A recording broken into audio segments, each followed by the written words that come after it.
BBM, dinedma ni Trump, pahiya, feeling close, Maharlika at SMNI, in-invite ni Trump. Aba, sana all, buti pa si Ma'am Maharlika at ang SMNI, no? In-invite ni Trump. Ayan, syempre itong balitang ating matutunghayan ngayon ay nagbula kay Robin Sweet Showbiz. At ito po ang inyong lingkod na si BT na magbibigay ng reaksyon at komento dito sa video na ating matutunghayan ngayon. At huwag na natin pagtagalin at sabay-sabay na nating panoorin ang laman ng video na hatid sa atin ni Robin Sweet Showbiz at bibigyan natin ng reaksyon ng balitang ito. Pasok! Laking sampal ito Ayan. sa Marcos administration kina BBM, Liza Romualdez. Teka, SMNI confirm invitation 20 January 2025 Washington DC. Thank you for the invite on your inauguration. POTUS Donald J. Trump. All the best, Mr. President. Sunshine Media Network, SMNI News. Nako. Aba. Sana all. Buti pa yung SMNI. Diba? Samantalang yung iba, kawawa naman. Naku, nakakahiya yun. SMNI, inimbitan, tapos ikaw hindi ko inimbitan. Parang tablado, ah. Siyempre, yung SMNI talaga, no, isa sa paborito ko yan, eh. No, para sa akin, sila yung hindi bias na nagbibigay ng balita sa ating lahat. No?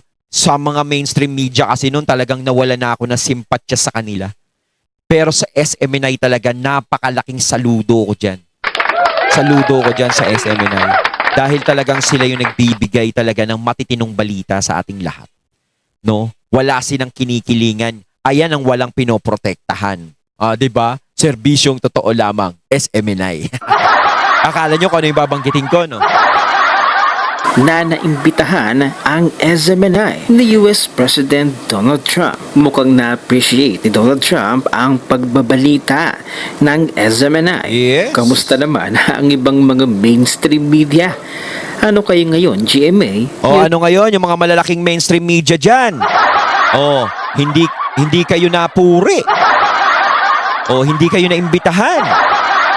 Kita nyo naman ang SMNI talagang napansin. 'Di ba? Kayong pagkalalaki yung mga istasyon dinedma lang kayo. Sampal sa muksya. Kasi kayo, hindi kayo nagiging transparent. Siyempre, alam ni Donald Trump kung ano yung mga balita na talagang transparent. 'Di ba? Ang problema, ang mga binabalita ng mga nasa mainstream, mga 'di ba? Mga intipong walang yana, pinapabango pa yung pangalan. Tapos yung mga mabubuting politiko, yung mabubuting tao, yun ang pinapasama. Diba? News 5 ABS-CBN. At hindi lang yan, maging ang vlogger na si Bold Jaquera o mas kilala bilang Maharlika ay naimbitahan din ni Donald Trump. Pati si Maharlika, no? Si Ma'am Maharlika, Bold Jaquera is naimbitahan din ni Donald Trump. Congrats, ma'am. Kitang-kita pa ang ebidensya na interview pa sila kasamang isang certified DDS na si Edwin Hamora. Samantalang ang ating presidente, hayon, nasa isang sulok. Heto't nagbigay pa siya ng kanyang statement. Sa isang sulok. Grabe ka naman, Robin Sweet Showbiz, ha? Ba't pumapalakpak? Diba? Grabe, ha? Congratulations to POTUS Donald Trump and to the American people on another peaceful transfer of power in their nation's nearly 250-year history. Dito kaya sa Pilipinas, no? Magkaroon kaya ng peaceful transfer of power. 'Di ba? Wala, natapos na yung term ni PBBM, no? Maging successful kaya, maging peaceful. I look forward to working closely with you and your administration. Parang sinasabi na I'm looking forward to making close with you. Suddenly appear.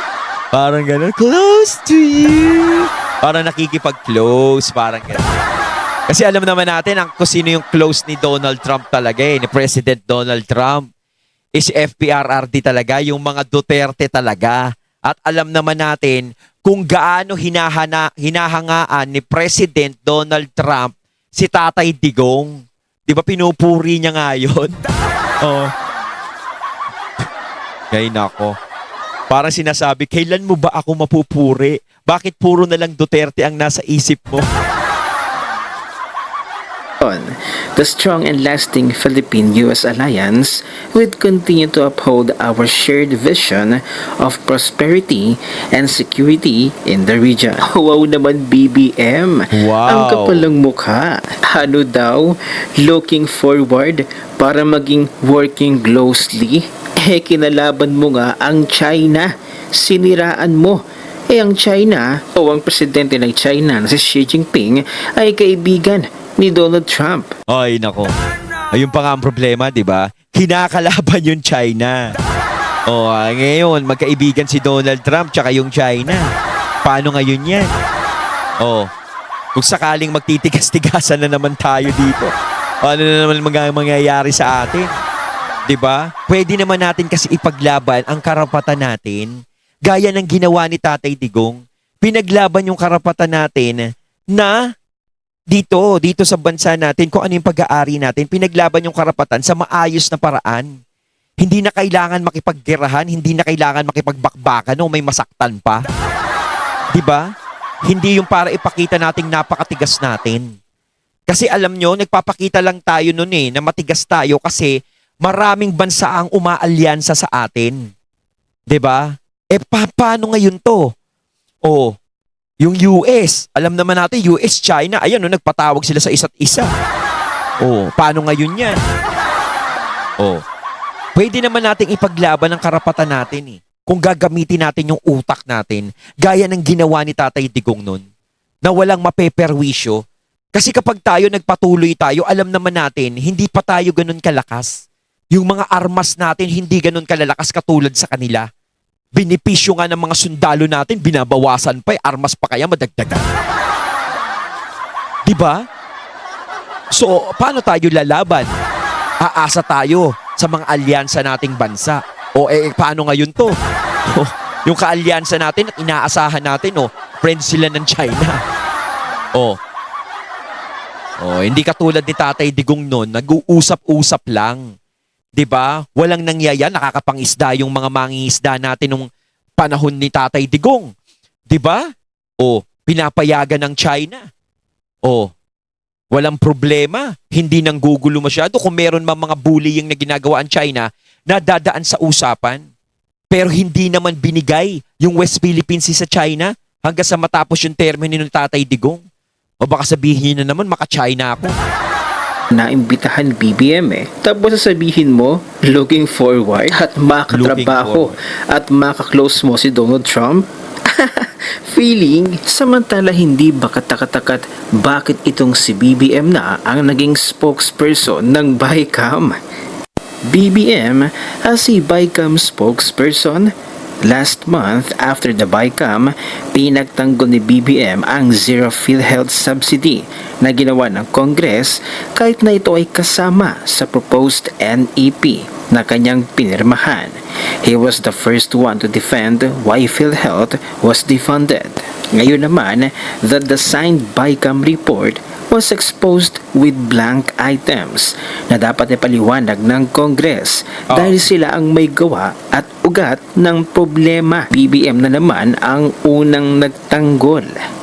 The Congress until now has not issued or released a statement. Why? Bakit tahimik? Samantala, sinaluduhan at humanga naman ng mga netizens kay Baguio City Mayor Benjamin Magalong na ito ba ang gusto ninyong sistema na pinapaasa na lamang tayo ng gobyerno sa ayuda na instead yung tipong ginagawang batugan ng gobyerno yung mga tao ngayon. Diba? Na pwede namang maghanap buhay. Kaya to saludo kay Mayor General Magalong talaga. Diba? May mga ganitong taong matapang no, na nagsisiwalat ng talagang nalalaman niya talaga at merong malasakit sa bansa natin. Iilan lang yung mga matitino. Di sa totoo lang, iilan lang. livelihood program ang ibigay at turuan ng taong bayan Tama. para makapaghanap buhay. Tama. At ang masama pa nga, ang ayuda palalabasin nilang parang pera pa nila na galing sa kanilang Oh, yun bulsa. 'Di ba? Yung tipong namimigay sila pero yung mga pagmumukha nila nandoon. Hindi katulad ni VP Sara, no? Kapag namimigay, Office of the Vice President ang nakalagay. 'Di ba? Office of the Vice President. Pinapakita niya na hindi ko pera yan, hindi ko pwedeng ilagay yung pangalan ko diyan dahil pera ng taong bayan yan. Eh sila hindi, mga pagmumukha nila nakaswerto din. Kita mo naman. 'Di ba? At saka yung kaysa gawin yung batugan yung mga tao, parang kayo mismo ang nagtuturo sa mga Pilipino na maging batugan. 'Di ba? Tama naman si Mayor Magalong. 'Di ba? Na bakit hindi kayo magbigay ng mga livelihood, mga pagkakakitaan ng mga tao, mga negosyo, 'di ba? Para lifetime 'yun. Lifetime support na sa sarili nila 'yun. 'Di ba? Bigyan niyo sila ng puhon para makapagtrabaho. O, ganun. Hindi yung parang bigay kayo ng bigay, 3,000 noodles, bigas, sardinas. Tapos gusto nyo parang ang mga tao padikwa-dikwatro na lang, walang ginagawa sa bahay, umaasa na lang. Parang ginagawa nyong one-tamad yung mga tao, naghihintay na malaglag yung payaba sa bibig. Narito ang full video, panoorin natin. Napakaganda ng sinabi ni Mayor Ayan, syempre bago natin simulan, nais ko nga pala magbigay ng credits dito kay Mr. Will Talker. Magalong ng Baguio City. Saludo po sa iyo, Ayan, Mayor. Magalong. Sabi niya, kailangan malaman ng taong bayan, ito ba ang gusto ninyong sistema na pinapaasa na lang kayo sa ayuda instead na livelihood program ang ibigay at turuan kayo para makapaghanap buhay? Ang masama pa, yung ayuda palalabasin na parang pera na nila. Tama no? Oo. Ganyan nakatindi, ganyan nakakurap ang sistema. Hindi na lang tayo iimik, tatahimik na lang tayo. Oh, grabe na ngayon yung nangyayari, no? Hindi katulad dati. No, siguro kung may mga ganid dati, hindi naman parang ganito kagarapan. 'Di ba? Ngayon talaga, grabe na yung nangyayaring sistema sa bansa natin. Sobra na talaga. 5 to 10 years from now, sinong maghihirap? Di ba itong mga bata ngayon ng mga future Yes, tama. generation, sila ang maghihirap? Kaya kailangan natin ng susunod na manunungkulan dito sa bansa natin na matino, yung may malasakit sa bayan para mabawi yung kung ano man ang naging pagkukulang ngayon. No? Kasi kung halimbawa matapos to, yung termino ngayon, tapos papalit na naman, ganun. Ay paano naman tayo niyan? Wala na tayo. Ang Pilipinas baka mawala na sa mapa yan. Baka pati Pilipinas maibenta na. 'Di ba? Tama! Di ba? Lalo na kung sisimulan at sinimulan ng administrasyon ngayon na puro ayuda na lang. Yes. Walang mga magagandang proyekto, Mukha walang na tayong mga ayuda. kwalidad na proyekto. Puro pamimigay na lang ng ayuda. Yes. Ano ang magiging future ng mga kabataan, ng Yes. mga new generation? Oo. Isipin nyo yan. Hindi nyo pinapakita sa kanila na maging role model kayo. No, na makikita nila yung may mga taong masisipag na nagsisikap.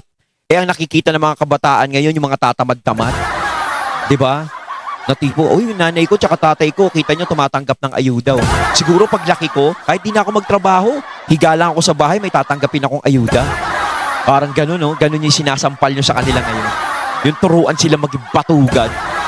Imagine niyo magti 3 years na ang Marcos administration, wala pa rin mga big ticket project. Ano yan? Puro ayuda? Tuturuan lang ang mga Pilipino paano maging batugan?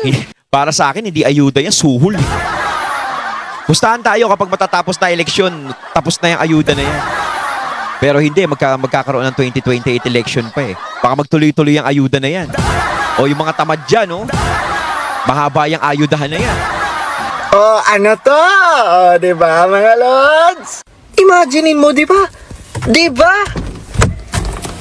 Ginawa na nila ang 2025 budget. Ngayon, tignan nyo. Oh. May mga pagbabagong ginawa. Si President! Ano? Basahin natin mga lods. News update. President Ferdinand Marcos Jr. has ordered the return of funds Return? for the PNP Information and Technology Enhancement Program, which were removed from the 2025 General Appropriations Act. Toinks, toinks, toinks, toinks. Ngayon nyo pa yan nire-review. Ngayon ka pa gagawa ng mga ganyan, Mr. President. Di ba na-sign na yan? Kaya talagang may depekto ang 2025 budget. May depekto. O ngayon, ha? Atras, abante, Mr. President. Yun ang hirap, no? Sa utak ni ano. Paiba-iba siya ng iniisip. Paiba-iba siya ng desisyon. Ang gulo ng utak. Wala siyang isang desisyon. 'Di ba? Kaya yun din ang nakakasira sa kanya. Atras, abante. Laban-laban o bawi-bawi? Kaya talaga masasabi mo na wala siyang sariling desisyon. Nakakahiya. Tapos hindi ma-access yung DBP website. Hokus-pokus. Oh, ngayon nyo sabihin Basag kay Mr. na Ito. walang pagkakamali sa pinaggagawa nila. Kaya wag nyo kaming utuin. Mr. President! No? Nagkanda leche-leche na! Masaya to! Masaya Oh. to! Itong si Barbie. Barbie. Basahin natin yung sinabi ni Barbie. The House of Representatives will probe vloggers who are allegedly spreading fake news to malign the Quadcom Committee. Panel Chairperson Robert Ace Barber said on Sunday. Kaya natin sinasabi na kailangan magkaroon ng regulatory framework para itong mga vloggers na ito hindi umaabuso. Yung mga vloggers naman ngayon ang pinag-iinitan nyo. Na gusto nyo ipatawag dyan sa Kongreso. Kasi hindi nyo na kaya. 'Di ba? Yung mga naririnig ninyo. Alam nyo, wala naman kasing madidinig sa inyo na masama. No? Wala naman kayong maririnig na masama kung gumagawa kayo ng tama. So gusto nyong patahimikin lahat ng mga vlogger na dumidepensa sa mga Duterte. Kasi sigurado yun lang naman ang gusto nyong mangyari. Gusto nyo silang patahimikin eh. 'Di ba? Kasi para magawa nyo yung gusto nyo. No, para hindi masilip yung butas nyo. 'Di ba? Mas maganda nga nagkakaroon kayo ng kritiko, 'di ba? Nagkakaroon ng kritiko para malaman niyo yung pagkakamali ninyo. Eh parang ang gusto niyo mangyari, lahat na lang ng balita ay maging pabor sa inyo. 'Di ba? Kaya nga sinasabi ko, uulitin ko, kung wala kayong ginagawang hindi maganda, hindi kayo mabubutasan ng kahit sino. 'Di ba? Gumawa kayo ng maayos. 'Di ba? Sayang pa naman yung barbers. Idol ko pa naman yan. 'Di ba? Tatay mo ba 'yon? O ano? 'Di ba? Yung pelikula, yung ginanapan ni Philip Salvador, 'di ba? Maprinsipyo 'yun. Bakit ikaw ganyan? Ang mga vloggers pa talaga ang umaabuso. Oo, sinasabi niya, vloggers pa daw ang mga abuso. Ano yung inaabuso? Alam nyo kung wala yung mga vlogger na nandito, 'di ba? Wala. Walang malalaman ng taong bayan. Hindi nila malalaman kung ano na yung nangyayari kasi nga, saan sila aasa? Mainstream media na pinagtatakbo, Diyos ko, parang hindi namin malaman kung ano yung katotohanan, kung ano yung hindi sa totoo. 'Di ba? Kaya, kayo naman umaabuso ng pera ng taong bayan. O ganito, Barbie. Barbie. Ganito gawin nyo. Exciting yan. Okay, sige. Pero dapat lahat ng vloggers na against sa inyo, ipatawag nyo. Ay, nako Mr. Talker sabi mo lahat ng vloggers na against sa inyo ay ipatawag nyo. Nako, lahat ng vloggers. Ibig sabihin niya, Mr. Talker, lahat tayo dyan, sama-sama, magkakasya ba tayo dyan? Napakarami natin. Nako naman. Dapat nasa stadium tayo kasi marami yan. Nasa stadium. Nantakin mo, Mr. Talker, naka-stadium tayo. Baka i-firing squad tayo doon, Mr. Talker. Oh, nako Barbie, marami yan. Maraming against sa inyo dahil sa mga pinaggagawa nyo. Wala namang kwenta yung quadcom nyo eh. Walang kwenta yung twadcom nyo. Oh, challenge ko kayo. Lahat ng vloggers na against sa inyo, lahat imbitahin mo at bigyan mo kami lahat ng mikropono. Tama.